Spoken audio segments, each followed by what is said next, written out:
बागुल बुवा. अनुभव पहिला. आरशातील भूत. मी त्यावेळी 13-14 वर्षांचे होते. लहानपणापासूनच भूतांची आवड असल्याने त्यांबद्दलच्या पेपरात येणाऱ्या बातम्या, टीव्हीवरचे शोज आणि इंग्रजी मूव्हीज मी नेहमी आवर्जून बघायचे. त्यावेळी मी पहिल्यांदा ब्लडी मेरीबद्दल ऐकलं होतं. एका हातात मेणबत्ती घेऊन रात्रीच्या आरशासमोर उभं राहायचं. नंतर आरशामध्ये पाहतच ब्लडी मेरी हे नाव 3 वेळा म्हणायचं. असं केल्यावर आपल्याला आरशामध्ये एक भयानक बाई आपल्या पाठी उभी दिसते. मी हे सगळं टीव्हीमध्ये पाहिलं होतं आणि मला त्याबद्दल एक उत्सुकता निर्माण झाली. मी सुट्टीनिमित्त गावी आले होते. गावी तशी आमची 2 घरं होती. एक जुनं कौलारू घर आणि त्यापासून काही अंतर दूर बांधलेलं नवीन भक्कम घर. नवीन घर बांधायच्या आधी जुन्या घरी आजी एकटीच राहायची. ती गेल्यावरही तिची आठवण म्हणून आम्ही ते घर तसंच ठेवलं होतं. परंतु आम्ही मुंबईत राहायला असल्याने आमचं त्याकडे दुर्लक्ष झालं. कालांतराने ते घर पडकं आणि भकास बनलं. कौलत जागोजागी तुटून पडली होती. भिंतींना आणि लाकडांना वाळवी लागली होती. त्यामुळे आम्हीही सहसा तिथे जाणं टाळत असू. आम्ही त्यावेळी नवीन घरात थांबलो होतो. नवीन घराच्या बेडरूमच्या खिडकीतून जुनं घर स्पष्ट दिसत होतं. रात्रीच्या वेळी ते खूपच भकास आणि भीतीदायक वाटत होतं. मी मनाशीच ठरवलं, मुंबईला परत जाण्याआधी त्या घरात रात्रीचं जाऊन तिथला थ्रिल अनुभवायचा. मी बोलक्या स्वभावाची असल्याने माझ्या गावी देखील खूप मैत्रिणी झाल्या होत्या. मी एकदा त्यांना संध्याकाळचं माझ्या घरी खेळायला बोलावलं. खेळता खेळता माझा विषय भूतांकडे वळला. मी त्यांना मी ऐकलेली ब्लडी मेरीची गोष्ट सांगू लागले. हे त्यांच्यासाठी नवीनच होतं. मी त्यांना या गोष्टीसाठी तयार केलं. आमच्या नवीन घरात असं काही केलेलं दिसलं तर फुकटचा ओरडा पडला असता, म्हणून आम्ही त्या आजीच्या पडक्या घरात जायचं ठरवलं. घरातील सगळ्यांची नजर चुकवून आम्ही हळूच माझ्या आजीच्या घरी गेलो. घर बंद असल्याने तिथली वीजही काही कारणाने बंद झाली होती, म्हणून मी सोबत टॉर्च घेतली होती. गमती गमतीत सुरू केलेला हा खेळ आता धडकी भरवत होता. त्या घरात एकच आरसा होता आणि तो माझ्या आजीच्या खोलीत होता. आम्ही तिघी जणी एकमेकींचा हात पकडून घरात आत शिरत होतो. घरातील अर्धाधिक सामान तर खराब झालं होतं. पायाखाली धूळ आणि माती पसरली होती. हळूहळू वाट काढत आम्ही शेवटी आजीच्या खोलीत पोहोचलो. खोलीत एका बाजूला भला मोठा आरसा ठेवला होता. माझ्या हातातील टॉर्चचा प्रकाश त्यावर पडताच आम्हाला ती गोष्ट आठवली आणि अंगावर शहाराच आला. थोडी हिंमत करून मी त्या आरशावरची धूळ माझ्या हातानेच पुसली. टॉर्चच्या उजेडात आम्हाला आमचे चेहरे अगदी भयानक वाटत होते.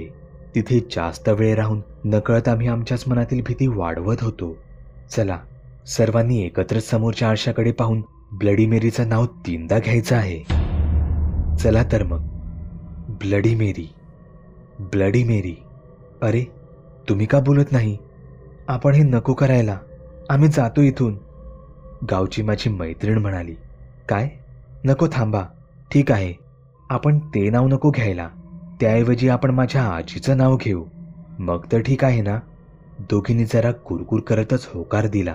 तसं मी आरशात पाहून माझ्या आजीचं नाव घेऊ लागले. शकुंतला आजी, शकुंतला आजी, शकुंतला आजी. आम्ही हे बोलत असतानाच आमच्या पाठून काहीतरी झपकन निघून गेलं. ते आम्ही तिघींनीही स्पष्ट पाहिलं होतं.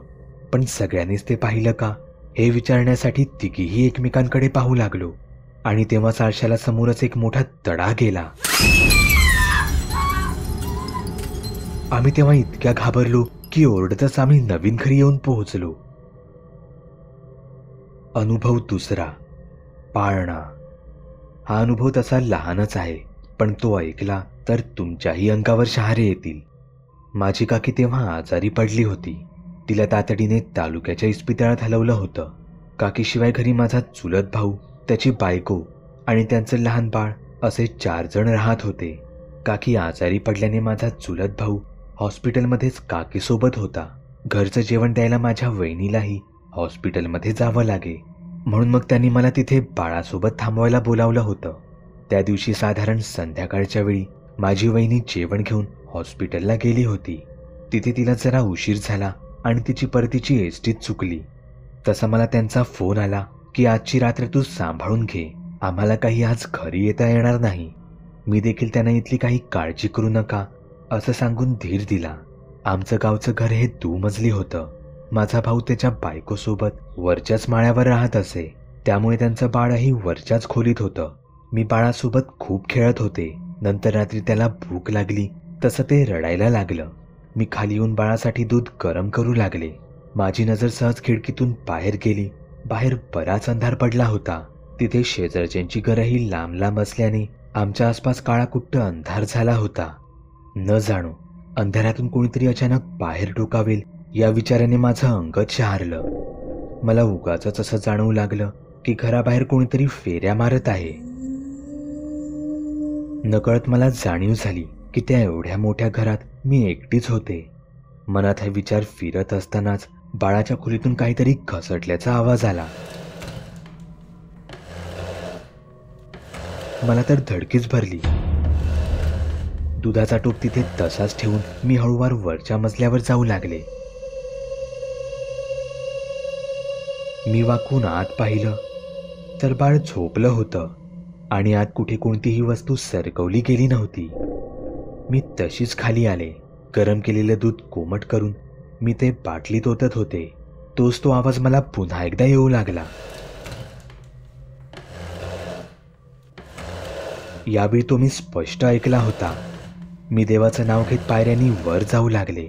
मी आत वाकून पाहिलं तर ते बाळ खिडकीकडे एकटक पाहत होतं.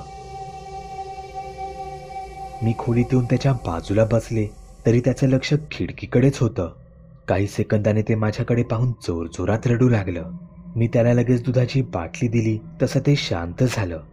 मला समजलंच नाही स्वतःची ताणभूक विसरून ते शांतपणे असं खिडकीत काय पाहत होतं.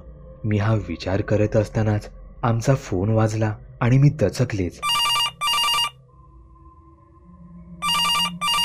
फोन वहिनीने केला होता हे सांगायला की काकी काही वेळापूर्वीच हे जग सोडून गेली होती. ते काय होतं असेल याचा मला आता अंदाज आला होता. म्हणून मी मला आलेला अनुभव हा माझ्या चुलत भावाला आणि वहिनीला कधीच सांगितला नाही.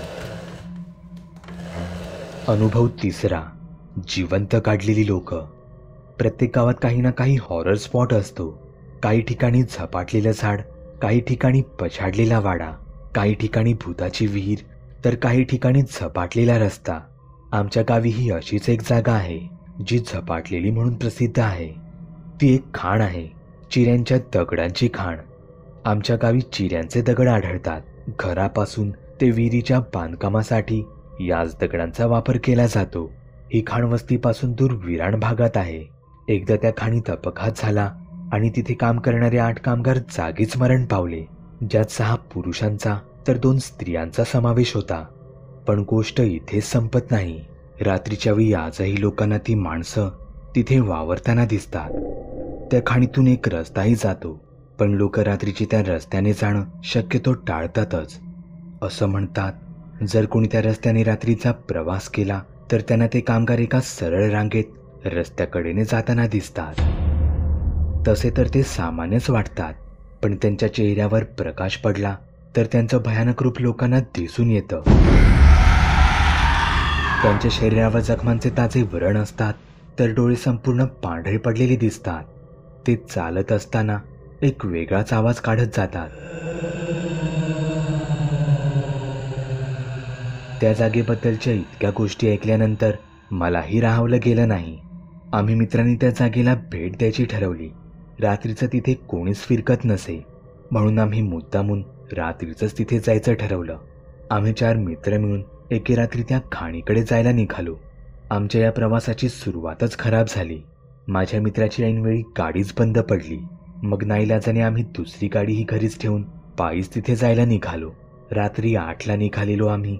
गप्पा मारत 12च्या सुमारास तिथे पोहोचलो. बऱ्याच वर्षांपूर्वी बंद केलेली ती खाण म्हणजे आताचा एक भला मोठा खड्डा होता. आम्ही कडेनेच त्या खाणीची पाहणी करत होतो. आम्हाला तिथे विचित्र असं काहीच दिसलं नाही. चालता चालता आमच्यातीलच मित्र अचानकच जागेवरच थांबला. तो खाणीकडे बोट दाखवून आम्हाला काहीतरी सांगण्याचा प्रयत्न करत होता. आम्ही त्याच्या बोटाच्या दिशेने पाहिलं, पण आम्हाला तर तिथे काहीच दिसलं नाही. तेवढ्यात बाजूच्या झाडीतून आम्हाला तो शरीर बदल करणारा आवाज ऐकू आला. विचित्र, जणू शेकडो भुंगे मिळून एकाच वेळी काहीतरी लांबलचक संवाद करत असतील असा. माझा मित्र तिथून ओरडत धावतच सुटला. त्याच्या पाठून आम्ही सगळे पळत सुटलो. गावची हद्द आल्यावर आम्ही त्या मित्राला विचारले, काय रे, तू मध्ये जसा काय करत होतास? तेव्हा तो म्हणाला की त्याने त्या खाणीमध्ये एका कोपऱ्यात 7 ते 8 माणसांना बसलेलं पाहिलं. ते सगळे त्यांच्या भयानक नजरेने आमच्याकडेच पाहत होते. हे ऐकून आम्ही घाबरलो. मनात एक वेळ विचार आला, कदाचित आम्हाला घाबरवायला म्हणून तो हे खोटंही बोलत असेल. पण मग तो आम्ही ऐकलेला आवाज, ते काय होतं?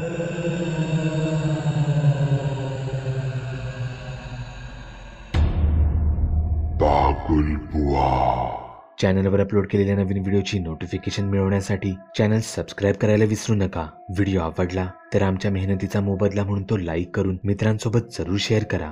चॅनलवरचे इतर व्हिडिओ पाहण्यासाठी इथे क्लिक करा. तसेच चॅनलवरची प्लेलिस्टही चेक करा. दर दिवशी नवनवीन भूतांचे व्हिडिओ बनवून मी तुमचं मनोरंजन करत राहू याची खात्री बाळगा.